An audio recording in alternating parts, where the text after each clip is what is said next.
Okay, so greetings and welcome to this Greenfire Press interview series of authors of books that make the world better. I'm Jennifer Brody, the publisher of Greenfire Press and an author, teacher, and writing coach.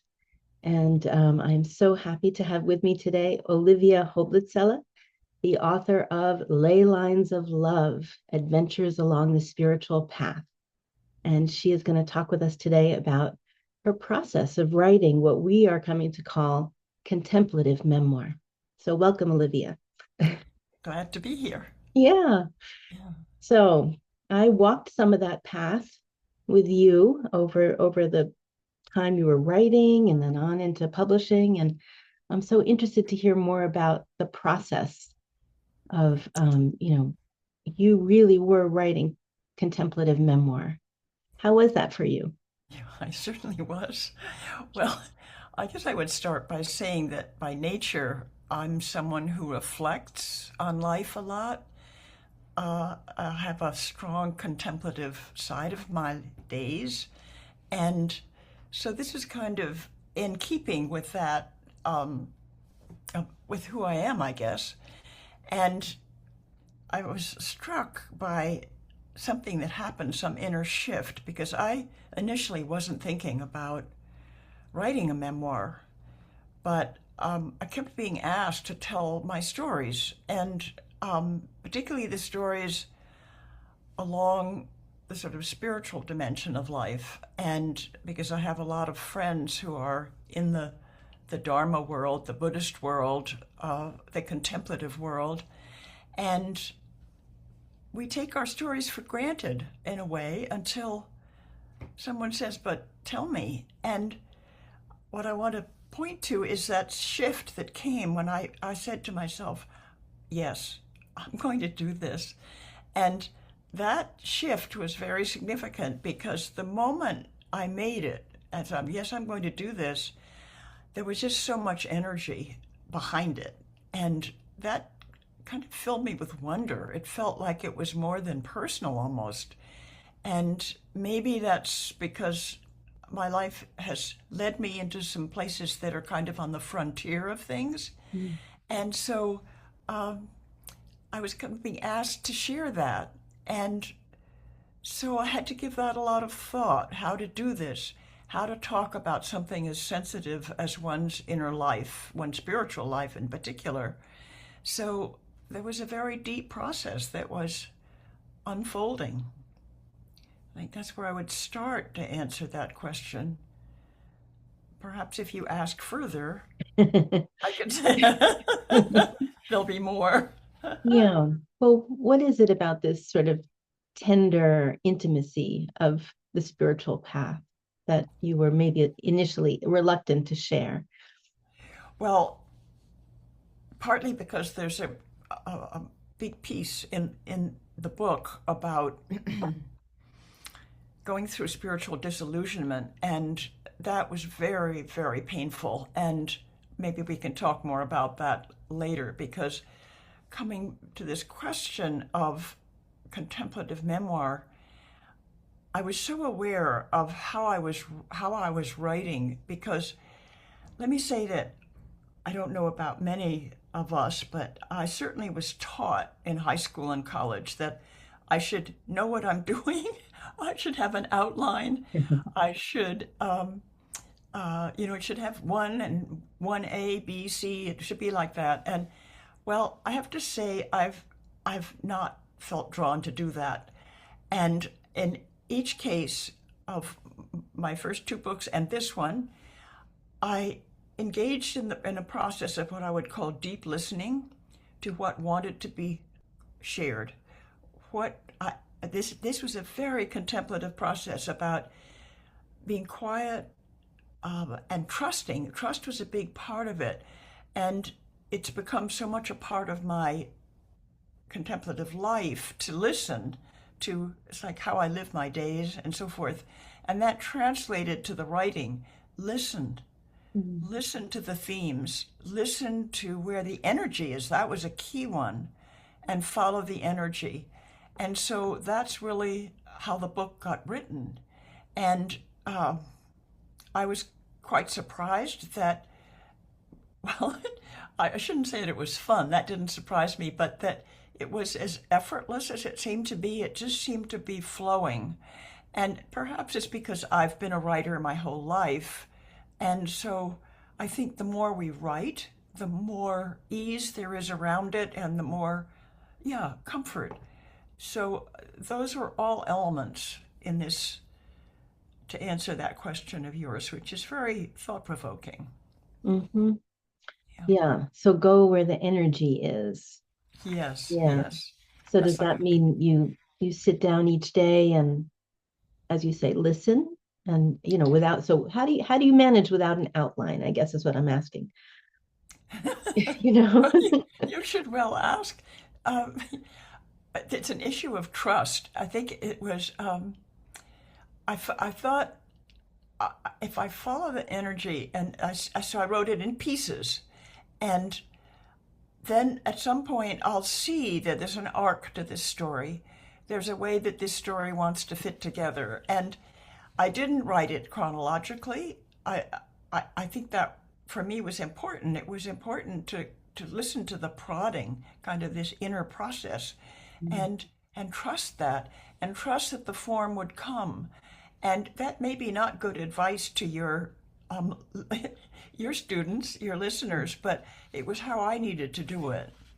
No, I actually tell everyone to throw away outlines as a Oh, okay. an MO. I don't believe in outlines. I believe in lists and lists that are sort of thematic or around a particular time or so I it's not that we don't plan or um you know Well, thanks. Yes, thanks for mentioning that because I've just started to write again and I don't know where it's going, but I have a list mm, of the various topics that seem to be part of what's now calling. So, yes, there is that. And maybe we're very quietly creating a form as we go along without even almost realizing it. I don't know if that makes sense. yeah. Yeah, yeah. I- It's a that's very, exciting.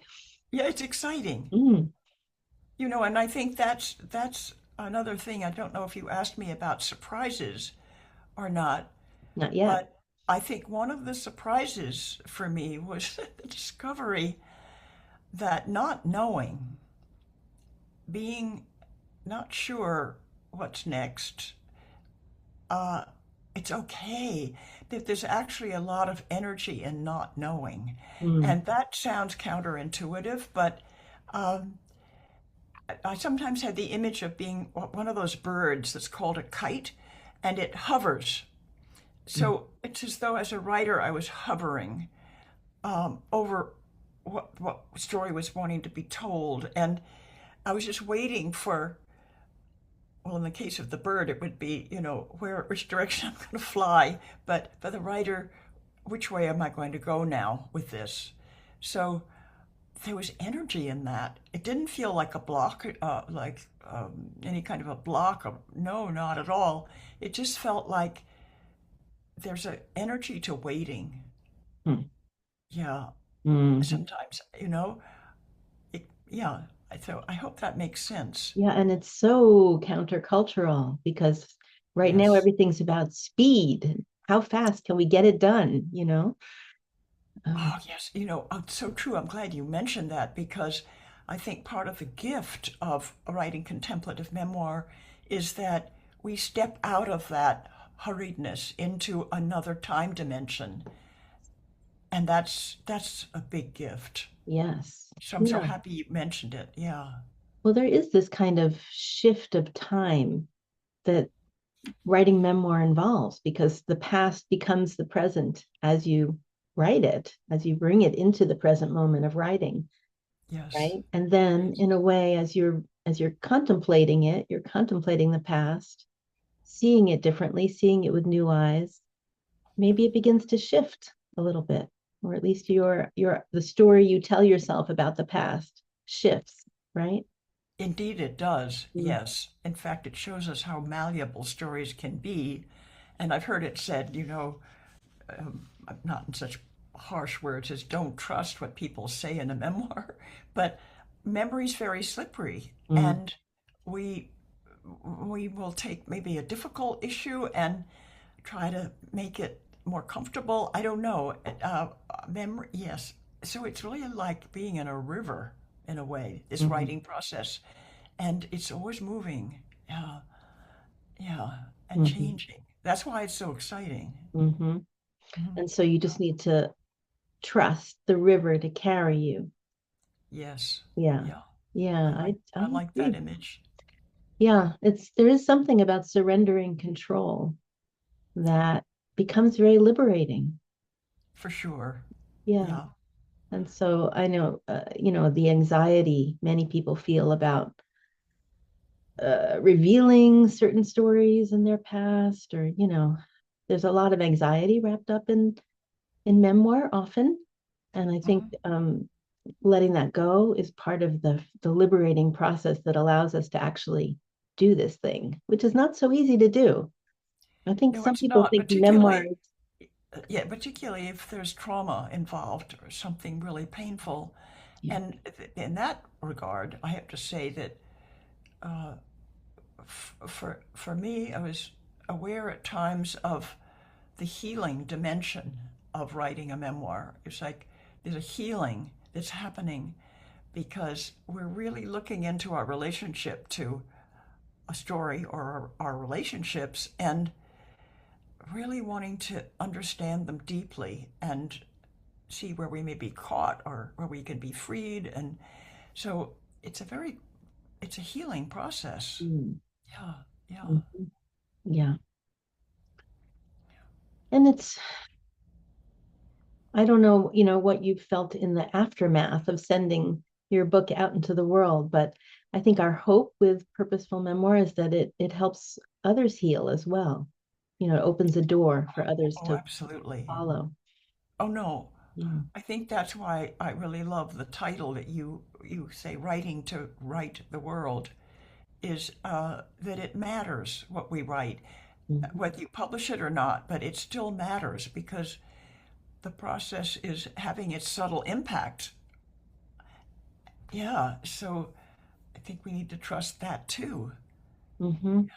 Yeah. Yeah, I know. I have this sort of, I don't know what the word is, wish maybe, to get many people writing contemplative memoir, that I Mhm. really do think it can be healing for the self and for the world. I Yeah. believe that.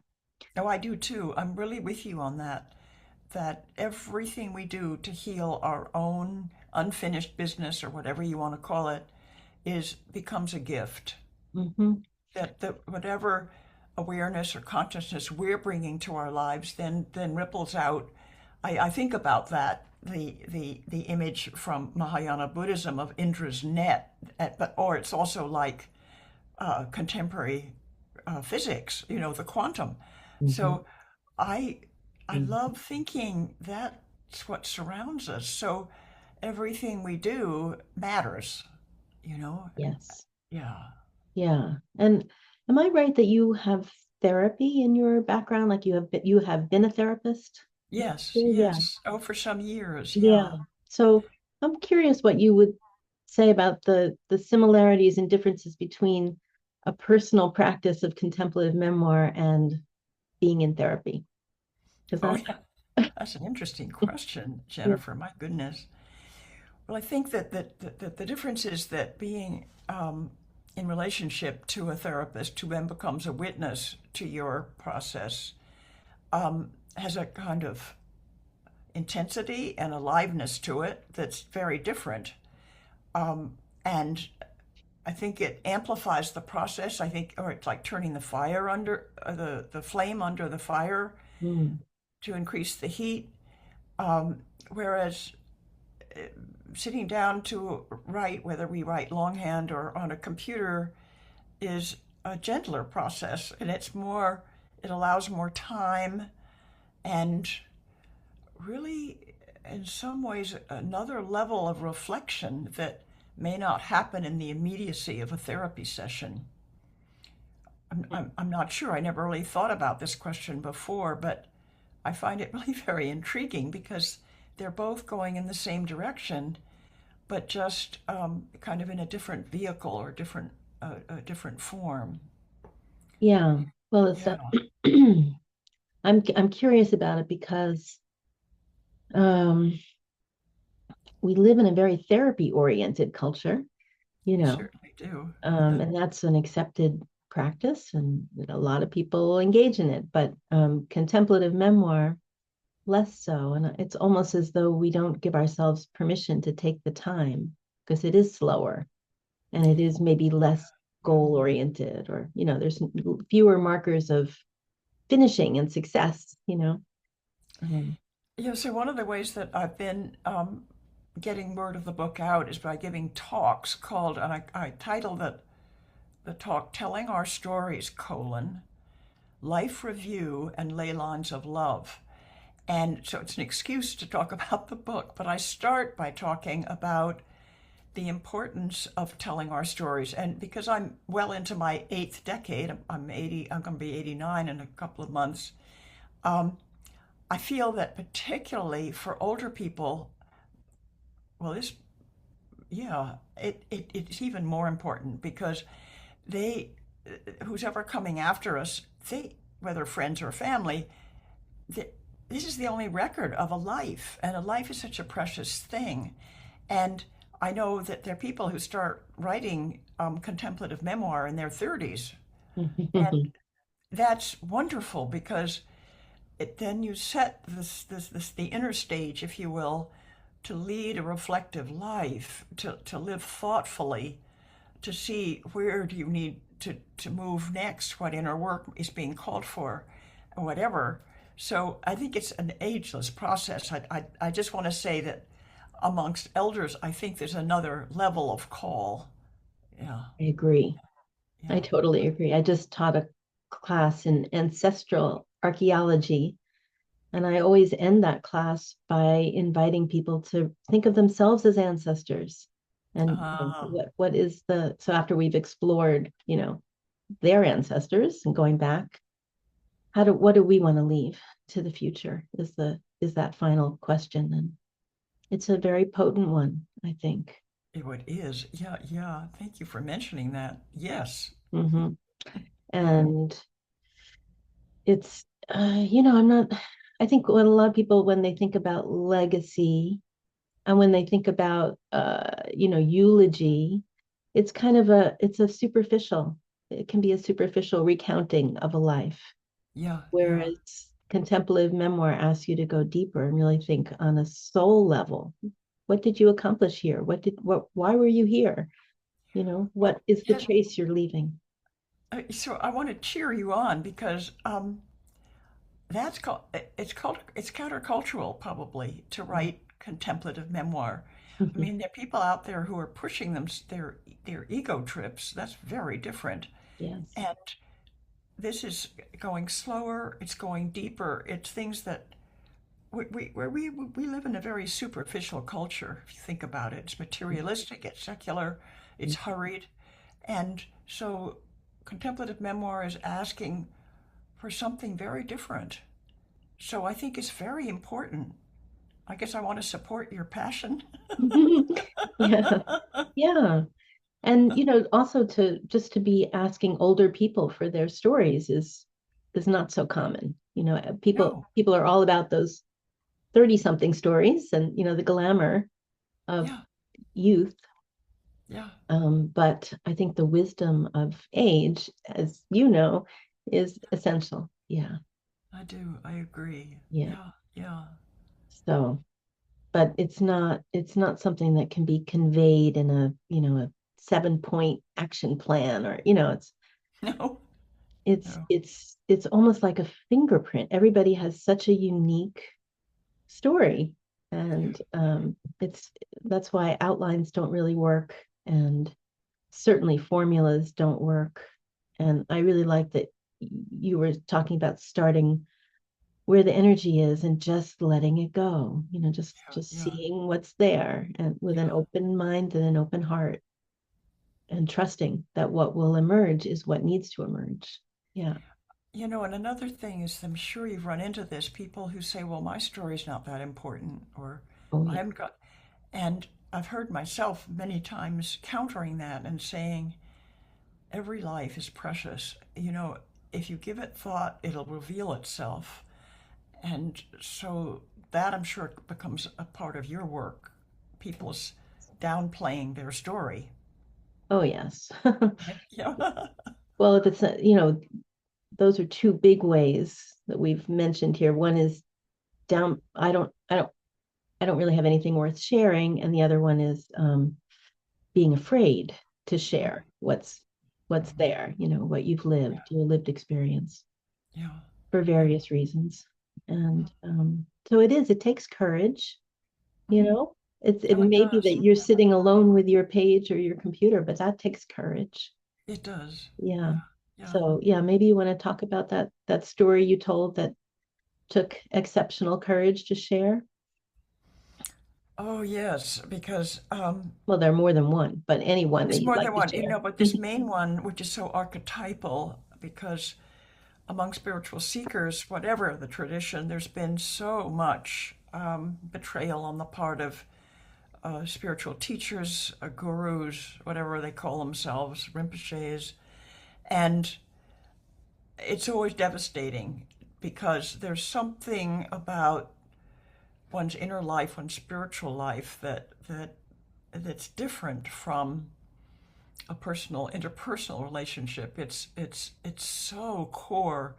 It's just so into the essence of our being that when the disillusionment comes, it's like this darkness here. This person has done that or whatever it is. It's really really heartrending. And in the case of the story I tell, it also involves my daughter, and it also involves an organization, a very big international organization, that at one point was going after people who wrote exposés or wrote, I mean, really not good stuff. And so but what I cared most about was that whatever I wrote would would not be hurtful to my daughter, because we're very, very close, and yet her story became so compelling. It became a big, big issue that because of what happened, and a lot of people left when they heard what happened to her. And so, Hmm. writing about that, I had to be really careful, and it meant, and I think this is a really good practice, to go back to if you write a piece, let it sit, and then go back and look at it, and read it aloud. Hmm. That's really a important thing. And then see what it looks like a month later. Or for me, it doesn't have to be that long. My mind works, but um, it. I think that part of memoir, and I'm sure it happens often that people have very delicate stories to tell, and that the characters are still living. And so I kept asking myself, because I so deeply don't want to harm people, but I want to tell the truth.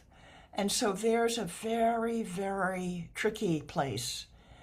Finding that takes a lot of discernment and a lot of wisdom. Hmm. So I found this really a wonderful process. I'd done a lot of already healing. I mean, because this all happened 30 years ago. But these big things, they're timeless. So even though I'd done that work, it was a whole different thing to start writing about it. And it was also such a big story. How do I contain it? So that took a lot of effort. And yet there was so much energy released in telling it because I knew how many, I mean, countless people, I'm talking about many, many thousands, have experienced this. I mean, whether you look at the Catholic Church or you look at rabbis who may have transgressed or you look at these gurus that come from the East or whatever, it's just so pervasive. So, how do you write about that? Hmm. So, yeah, yeah. Yeah. Well, I also think one of the things you did was you were showing. not only telling. I mean, you were telling, Yes, but yes, you told it through scenes. And I think yes, that was really a helpful part of the maybe part of the process for you of going back into the scene and just really telling, showing what yes, happened. yes, Yeah. yes. Um, did you Yeah. share drafts with your daughter? Say it again? Did you share drafts with your daughter as you were going along? No, I shared it at the end. Yeah. And I probably would have been thoughtful to share drafts, but it was still in draft form because she gave me a few things. She said, I really need you to change this or that. And so it had her input. So I felt really good about that. Mm-hmm. Yeah. Mm-hmm. And she ended up being kind of in a public role. So I wanted to really honor that too. So it was important to have her input. Yeah, I think that's a necessary step. Mm-hmm. Yeah. I'd forgotten to mention it. Yeah, yeah. Well, that primary rule of do no harm, I think is really Right. important. Yeah. So there are always ways to tell a story that needs to be told truthfully, but in a way that does no harm. Yeah. Yeah, yeah, And yeah. sometimes I end up telling people the way is through fiction. Sometimes you can tell the truth better in fiction. Yes, yes. Yeah. But in your case, it was memoir. Earlier you said something about taking a bird's eye view of your memoir writing process, and that reminded me of the bird in the memoir. Do you remember that? Oh, You, you mean the one that my father gave me? yeah, Oh, yeah. Do, wow. do you remember That that? Can you tell that story a little bit? it was really one of the biggest life stories, and it was a long time ago because I was in psychosynthesis training in the 70s. That's a kind of spiritual psychology, kind of Jungian. And I had this big dream, and I've always been one to pay attention to my dreams, and I am often gifted with what Jung called a great dream. It's so big that it's really more compelling in a way than this dimension. People think we just live in this one reality. It's like, wait a minute, no, there are many. And the dream world is amazingly rich. And so that the essence of that story was at the end that my father handed me this block of crystal or glass, didn't matter. There was what was etched into it, like one of those Steuben works of art. That and it was of a bird with outspread wings and looking straight out. And what was so distinctive about this bird was it was luminous. It was radiating light, but it was trapped in this block of crystal or glass. And so, and the dream had many more parts to it, but that was like the heart of it. And when I was invited to work on the dream in a group of about 25, 30 people, I lay down in the center of the room and was covered with a blanket, and I was asked to go back into the dream and then to let the dream unfold. And the essence was how I had to release this bird. This was, of course, a metaphor for my own spirit longing to be free, which is something that's been lifelong for me, this longing for inner freedom.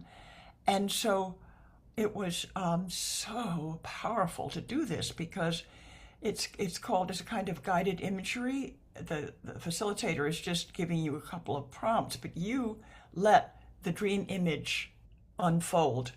And so at the end, the bird I release the bird. I released this luminous bird, and I of course was weeping, and I was so jubilant. I couldn't talk for the rest of the day.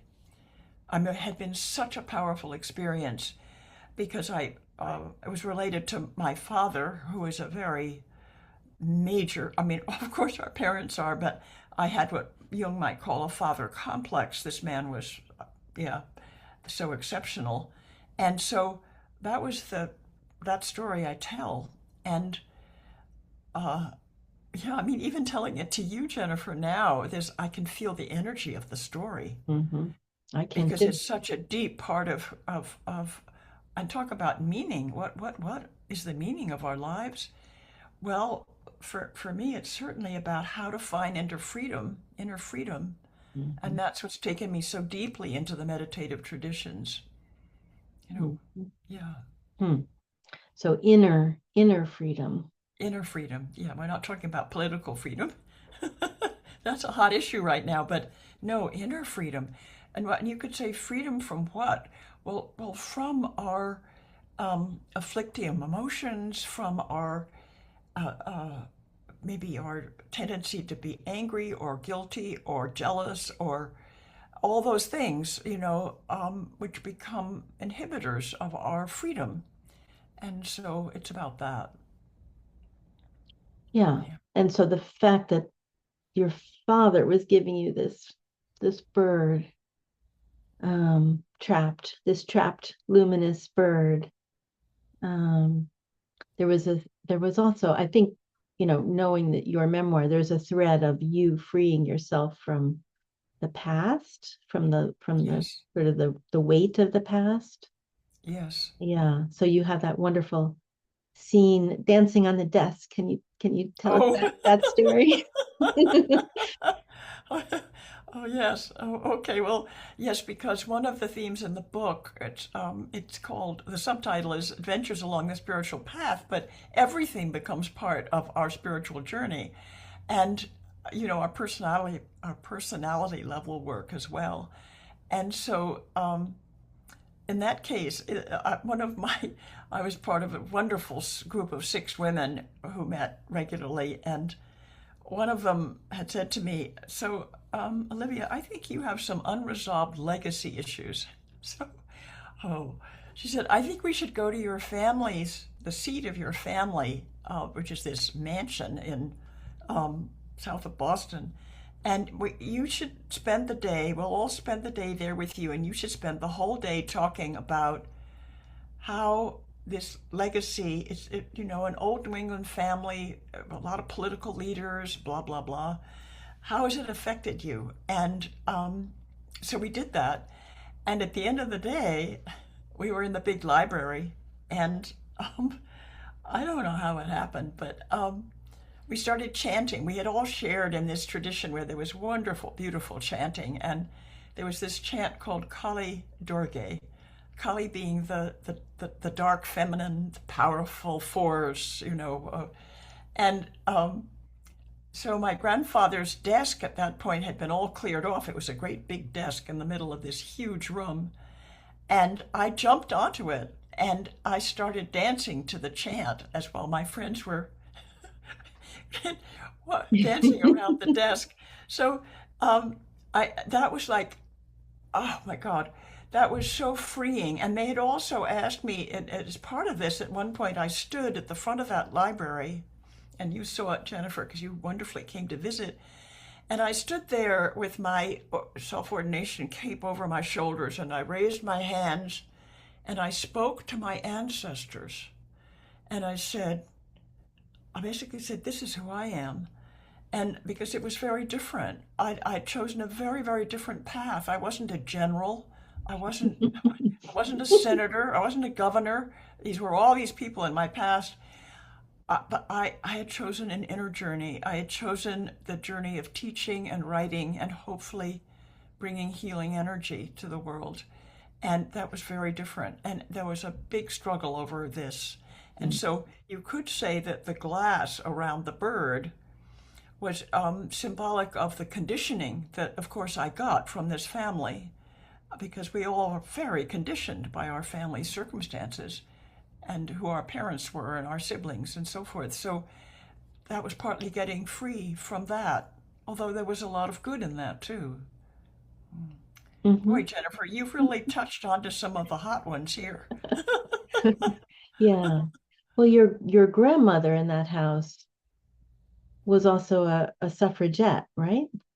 She was a leading suffragette, yeah, and she was a Renaissance woman. She was a brilliant artist. She was a botanical illustrator of all my grandfather's books. He was an orchidologist, and she wrote her final book was about her father, who had been a Reconstruction governor in Mississippi, who Kennedy, in his book Profiles of Courage, had listened to Southern historians and really distorted the story. And she was so angry, and Kennedy wouldn't change the book because she was in touch with him. And so in her 80s, she wrote this major biography. Yeah. So I had Of some her father.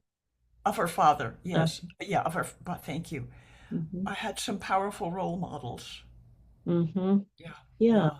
And also that I think role models about aging with vigor. I don't know another word for it, but Yes. she was certainly somebody who did, and you are modeling for us. Yeah. Yeah. You want to Hopefully. talk a little bit about your other book on aging? Is it called Aging with Wisdom? Yes, called Aging with Wisdom. And the subtitle is Reflections, Stories, and Teachings. And that happened because of the first book, which was about 10,000 Joys and 10,000 Sorrows, a couple's journey through Alzheimer's, because my husband had Alzheimer's. He was 14 years older. So it then was asked to give a lot of talks about aging and Alzheimer's, and that led to this book. And that too was a joy to write because Ken had no idea how it was going to work. And speaking of role models, the last part of it has 6 people profiled, only 2 or 3 pages, 3 or 4 on a picture, Mm, of people who have been inspiring to me because these are important people in our lives. And mm, uh, so then there's another section called Wisdom Treasures, and that's the part that I seem to be picking up. I'm wanting to write more about 10 years later mm, because I'm 10 years older. I have hopefully some of the wisdom gained in this last 10 years and dealing with new things now, big things. And so that's kind of so yeah, I don't know what else to say about aging with wisdom except that there's a section on death and dying, again, a subject our culture is very phobic about. And yeah, it was a wonderful experience to write that and feel like this wants to be shared. mhm, So I think we need to trust that. mhm. Yeah. Yeah. And to you know, not you know, you said did you say you're turning 89? Is I'm that sorry. did you say you're turning 89? I'll turn 89 in 89. next month. Yeah. Yes. So, to not really give those numbers such weight because it's really about the energy that we still have for life and the zest we have for life, right? Totally. Yeah. Yeah, it's like the numbers the age of the body, but Mm, we're not the body. good. We're this spirit, we're this energy, this life force.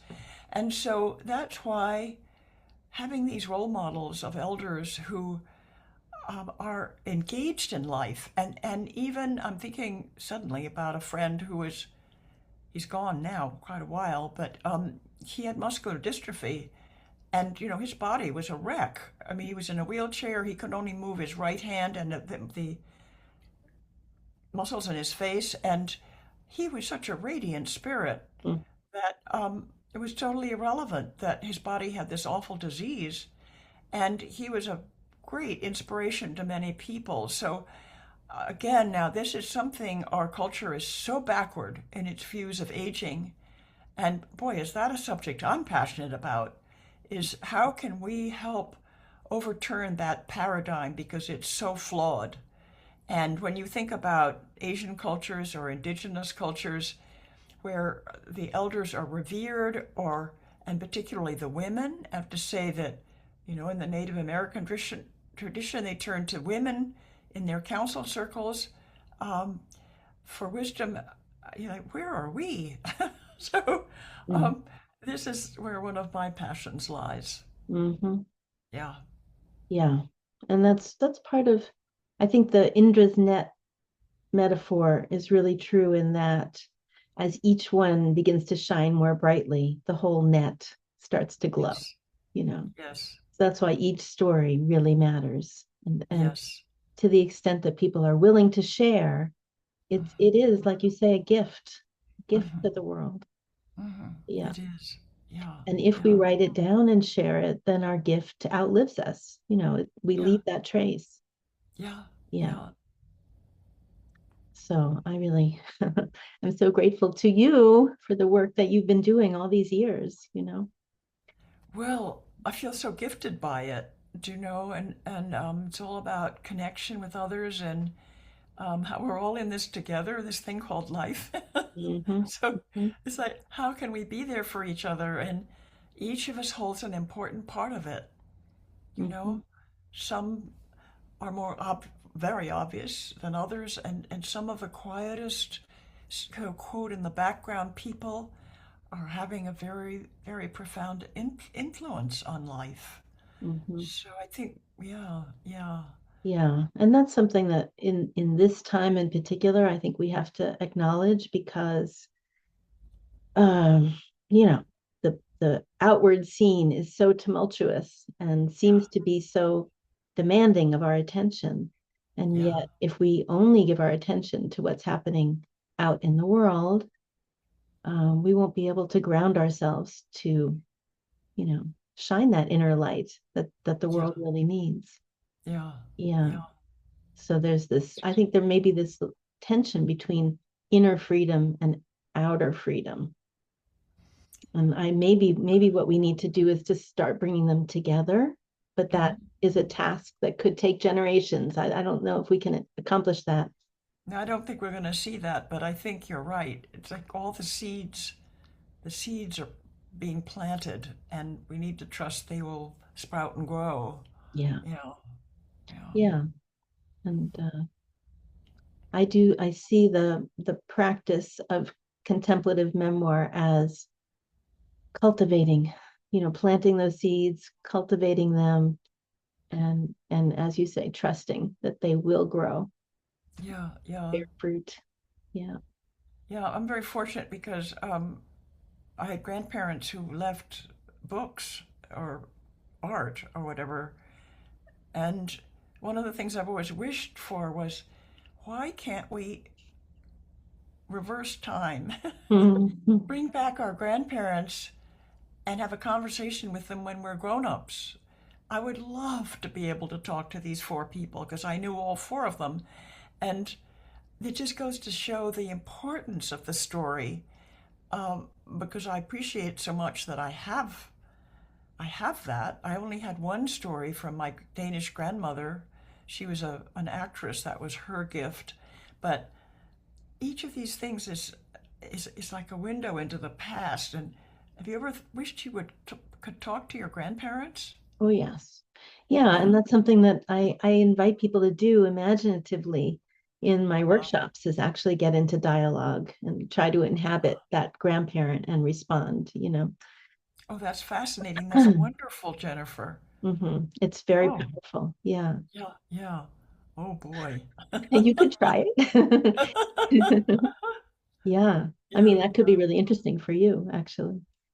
It would be very interesting. Yes, Mhm. yes. Yeah. Sometimes fictional techniques are very good at opening doors in memoir, Yeah, just yeah. allowing you to go a little deeper. Well, I could probably start with my mother's father, who wrote one of his books was called "As It Looks to the Angels," and it was a series of essays.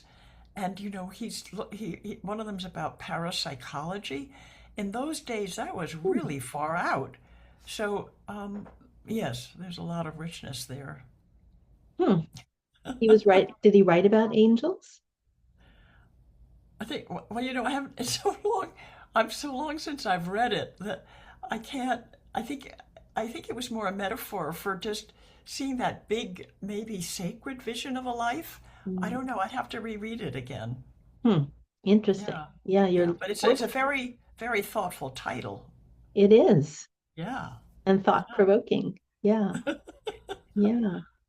Uh, So, any closing words? Any pearls of wisdom you'd like to share about for people who might be tempted to embark on this path? Well, I guess what comes to me is when I'd written a lot of the book, I had a kind of 3 week interlude when I couldn't write because of the circumstances. And when I went back and I thought, how am I going to end this book? And I sat down and I just asked the question, now, there are these themes here in this book. And what and I just started to write.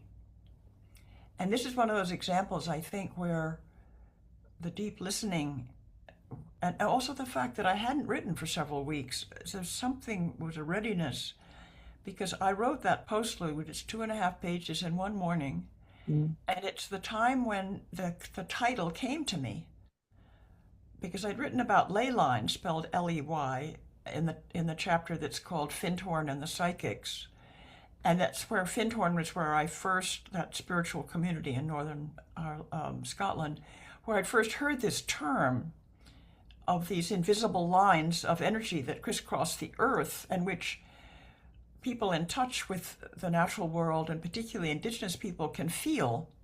And I always found it fascinating that where those ley lines crossed, this is at least true in North Europe, this is where the great cathedrals were built because people knew those were power points. Mhm. I mean, that's far out, isn't it? Mhm. So um, I'm writing along about these themes in this book, and suddenly it comes to me, ley lines, it came out of my hand, ley lines of love. It's like, oh my God, how beautiful is that? That didn't come from my thinking mind. That came from some other dimension. And I love it. I love that title. And it was given. And so, and this may be a little bit too far out for some people, but I have to say that before I do anything, writing or teaching, I always chant some what's called introductory mantras. And it's really so the ego gets out of the way so that I can be open to something bigger than just this person sitting here writing. And that's been an important element, a kind of recognition that the creative spirit is something that comes through us. We're the channel for it. But Mm. so what happened was, yeah, it was like, oh, what a gift is this? This is so. Sometimes when you haven't been writing and you come back, there's a kind of new energy to it or something. So I'm not sure this is a piece of advice, Jennifer, but it was just a sharing of something that was so revelatory to me. It felt the writing felt like revelation. A modest, not modest kind, but it felt given, and that's that's a great gift when that happens. It sure is. Yeah. Yeah, yeah, Yeah. yeah, The muse comes through you. Uh, yeah. would you be willing to share one of those mantras? I mean, just the name of what mantras do you use Oh, to well, open?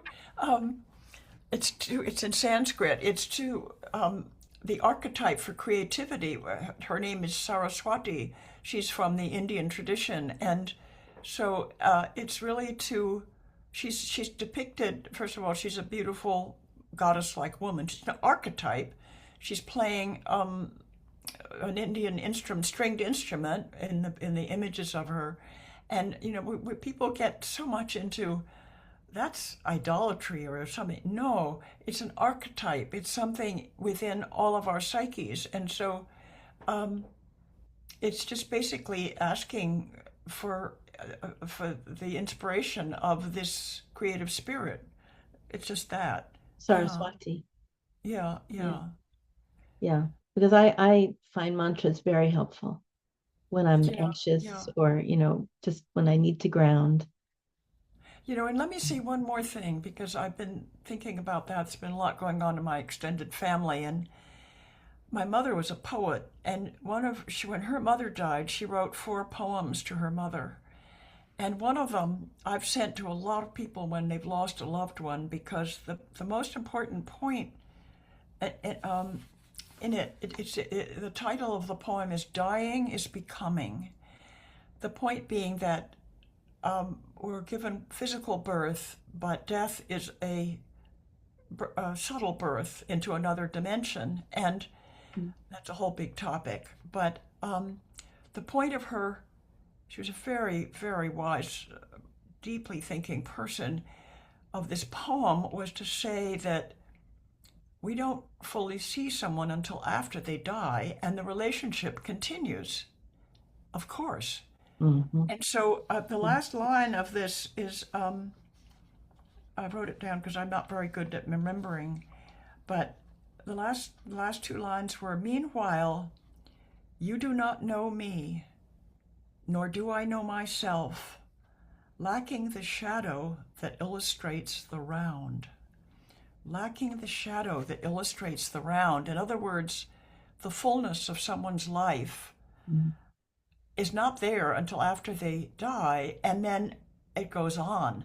And I think one of the things that's really, really been a wondrous revelation, again, I'm using that word for me, is that it feels like the relationships that I've had with my father and mother in particular, but my grandparents, have continued. Mhm. So take the dream, the big dream you asked me to share that image from. That was a huge step in my relationship to my father. So this is to say, I think, really the sacredness of looking back and of what you're calling contemplative memoir. Mhm. It's a sacred process. Mhm. Yeah, yeah. Yeah, and it's all about relationships It across time certainly, and space. certainly is, yes. And Yeah, they're always like that river, they're always flowing, they're always moving, changing, yeah, yeah. hopefully, And hopefully healing. and there's so much wisdom and healing in that Yeah, river. Yeah, yeah, yeah. yeah. Well, thank you on that note. Thank you so So much, good to talk Jennifer. with you. Yes. This has Yeah, been this has been a lot of fun to think about with you. I agree. Yes. Yeah, and you can hear what a fan I am of what you're doing. It's wonderful. Oh, thank you so much. Let's hope that that river goes on and gets broader along the way. Yes, indeed, and for you as well. Thank you. Okay.